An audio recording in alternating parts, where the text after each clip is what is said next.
Hello friend, आपका एक बार फिर स्वागत है हमारे यूट्यूब चैनल में। मैं हूं डॉक्टर सिद्धांत दुबे। आज का दोस्तों टॉपिक है स्पॉन्डिलाइटिस या सर्वाइकल। अब हम आज को स्पॉन्डिलाइटिस और सर्वाइकल के बारे में विस्तार से बताएंगे, क्योंकि स्पॉन्डिलाइटिस या सर्वाइकल एक ऐसी प्रॉब्लम है जो आने वाले हर एक व्यक्ति, हर पर्सन टू पर्सन ऐसा होता है। देखा जाता है कि आजकल 30 से लेके और 35 और 45 के बीच में बहुत सारे लोगों को एक प्रॉब्लम हो जाती है, जिसको डॉक्टर लोग बोलते हैं इसको सर्वाइकल हो गया है, इसको स्पॉन्डिलाइटिस हो गया है। पहली बात तो हम आपका ये कंसेप्ट एक दूर करना चाहते हैं कि जब एक ही बीमारी को, एक ही डिसीज़ को हम दो नाम से कैसे जानते हैं। मतलब उसको ही हम सर्वाइकल बोलते हैं और उसको ही स्पॉन्डिलाइटिस बोलते हैं। जब स्पॉन्डिलाइटिस बोलते हैं तो सर्वाइकल क्यों बोलते हैं, ये समझ नहीं आता है। आप लोगों को भी ये लग रहा होगा कि स्पॉन्डिलाइटिस को सर्वाइकल और सर्वाइकल को स्पॉन्डिलाइटिस क्यों बोलते हैं। तो अंत तक बने रहिएगा मेरे वीडियो के साथ में। हम पूरा डिटेल में आज बताने वाले हैं इस वीडियो में। तो चलते हैं अपने वीडियो की तरफ। आज का टॉपिक है, फिर एक बार रिवीज करते हैं, स्पॉन्डिलाइटिस। स्पॉन्डिलाइटिस प्रॉब्लम जो रहता है वो मसल्स ऑफ पेन होता है। अब मसल्स ऑफ पेन तो होल बॉडी में होता है, लेकिन सर्वाइकल या स्पॉन्डिलाइटिस होल बॉडी में नहीं हो सकता। तो इस वजह से क्या है, इसमें जो होल बॉडी में ना आके सिर्फ neck of pain, number 1 symptom आता है अपना नेक ऑफ पेन, यानी कि अपने गर्दन में दर्द होने लगता है, उसको बोलते हैं नेक ऑफ पेन। फिर क्या होता है, स्टिफनेस ऑफ नेक, मतलब दूसरा सिम्टम आता है अपना स्टिफनेस ऑफ नेक। फिर तीसरा सिम्टम आता है वर्टिगो, मतलब चक्कर आना। और अब इसी में हम आपको बताएंगे कि सर्वाइकल क्यों बोलते हैं। सर्वाइकल इस वजह से बोलते हैं कि अपनी जो बैक बोन जो होती है, जिसको हम रीढ़ की हड्डी बोलते हैं, वो अपने बैक ऑफ नेक यानी कि एटलस बोन पे जंक्शन बनाती है, जिसपे हमारी नेक को टिका रहता है। यानी कि हम लोग करते हैं ऐसा ऐसा, तो हमारी नेक मूवमेंट करती है, उसको अपन बोलते हैं सर्वाइकल। ठीक है ना। और इसी तरीके की डिसीज को ही हमने नाम दे दिया है सर्वाइकल का। ठीक। और इसका दूसरा नाम स्पॉन्डिलाइटिस भी है। इसमें सबसे बड़ी प्रॉब्लम क्या होती है कि जो पेन होता है वो नेक ऑफ पेन होता है, यानी कि गर्दन में दर्द होता है, गर्दन में खिंचाव होने लगता है, इसको बोलते हैं स्टिफनेस ऑफ नेक। गर्दन में खिंचाव होने लगता है। एलोपैथिक डॉक्टर्स क्या करते हैं, इसमें एक काफ बांधने की सलाह देते हैं। इसमें अपन ऐसा काफ बांध लेते हैं जिससे अपनी गर्दन को एक ही तरीके से मूवमेंट करने से रोका जा सकता है और पेन नहीं होता है। लेकिन दोस्तों ऐसा कुछ भी अपन को नहीं करना है। आज इस वीडियो में हम आपको वही नेक के लिए प्रॉब्लम में काफ का यूज नहीं करना है, और फिर भी कैसे हम बिना काफ के, बिना किसी सपोर्ट के अपनी नेक को पेन फ्री बना सकते हैं, और सर्वाइकल जो होता है ये कंट्रोल बना रहता है। तो इसमें सबसे बड़ा प्रॉब्लम जो होता है वो neck of pain, stiffness of neck, और दूसरा और आता है जिससे हम एकदम डिटेक्ट कर लेते हैं कि नहीं ये सर्वाइकल ही हुआ है हमें, वो होता है pain of shoulder and armpit. समझ में आए?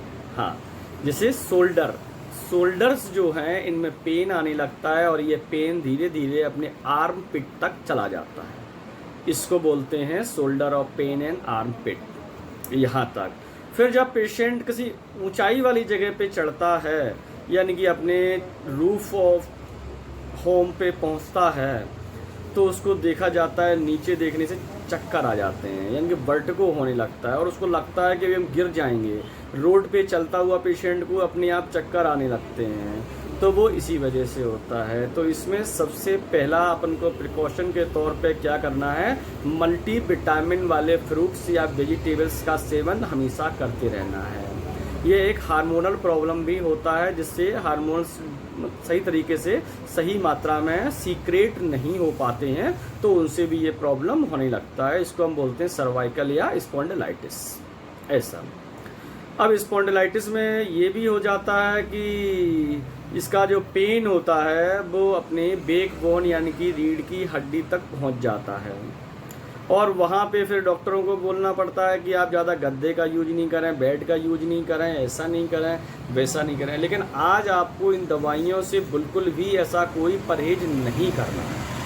जो हम दवाइयाँ आपको बताने वाले हैं वो आप मेडिसिन का यूज करना, और उसके बाद में आपको पता ही नहीं चलेगा कि हमें कभी सर्वाइकल स्पॉन्डिलाइटिस का प्रॉब्लम था भी, या इतने समय से हम सर्वाइकल स्पॉन्डिलाइटिस के प्रॉब्लम से सफ़र कर रहे थे। ठीक है, तो अब बढ़ते हैं अपने मेडिसिन यानी कि ट्रीटमेंट की तरफ। तो ट्रीटमेंट में अपन को लेना है एसिड फॉस 200 में, एसिड फॉस 200 में लेना है।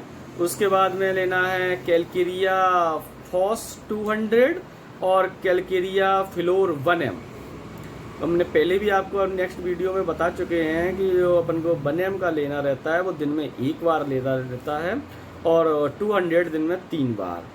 और कुछ मल्टीविटामिन सिरप लेना है तो सिरप आप ले सकते हैं किसी भी तरीके से, किसी भी कंपनी के मल्टीविटामिन आप ले सकते हैं।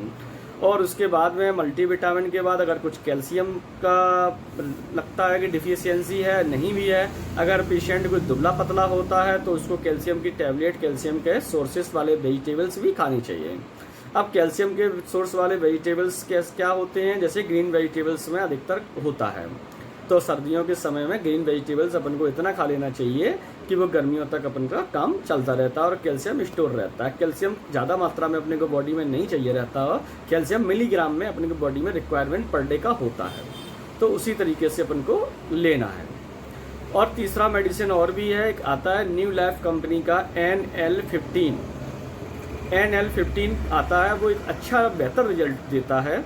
इस वजह से हम उन्हीं दवाइयों का इसमें बताते हैं जिनका रिजल्ट अच्छा होता है, और हम स्वयं अपने पेशेंटों के साथ में देके और उनका रिजल्ट देख सकते हैं, उन्हीं दवाइयों को बताते हैं। वैसे तो बहुत सारी कंपनियां हैं, अलग अलग बहुत सारी बना रही हैं, उनके भी काम और रिजल्ट अच्छे ही होंगे, लेकिन उनका हमें पता नहीं है। जो लोग तो पेशेंटों को हम यूज कराते हैं, हम सिर्फ उनके बारे में ही आपको उन्हीं मेडिसिन के बारे में इस वीडियो में बताते हैं। तो हमने न्यू लाइफ का बताया आपको NL15 यानी कि NL15 नंबर आप ले सकते हैं, और कोई भी मल्टीविटामिन सिरप भी ले सकते हैं।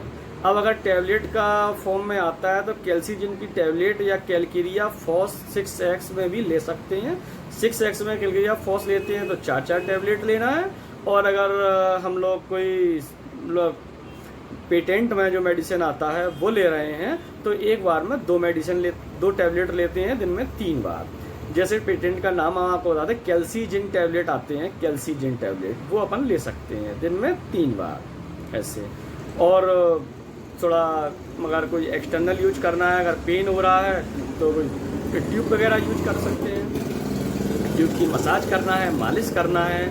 अगर विंटर सीजन में ये सर्वाइकल या स्पॉन्डिलाइटिस का प्रॉब्लम होता है तो उसको थोड़ा सा गरम करना है, हॉट बैग से सिकाई करना है ऑइंटमेंट लगाने के बाद। कोई सा भी ऑइंटमेंट आप लगा सकते हो, अपने होम्योपैथिक में आता है रस्टॉक्स ऑइंटमेंट या फिर अर्निका ऑइंटमेंट आता है, ये दोनों ऑइंटमेंट आप यूज कर सकते हो, आप उसमें लगा सकते हो ऐसा। और भी कोई अगर प्रॉब्लम्स होती है तो आप हमें बताएं, लेकिन हमारे चैनल को सब्सक्राइब जरूर करें, जिससे आप तक पहुंचने वाली वीडियो दूसरों तक भी पहुंच पाए और इसका लाभ वो ले सकें। ये फिर मिलते हैं एक नए वीडियो के साथ नेक्स्ट डे, तब तक के लिए नमस्ते।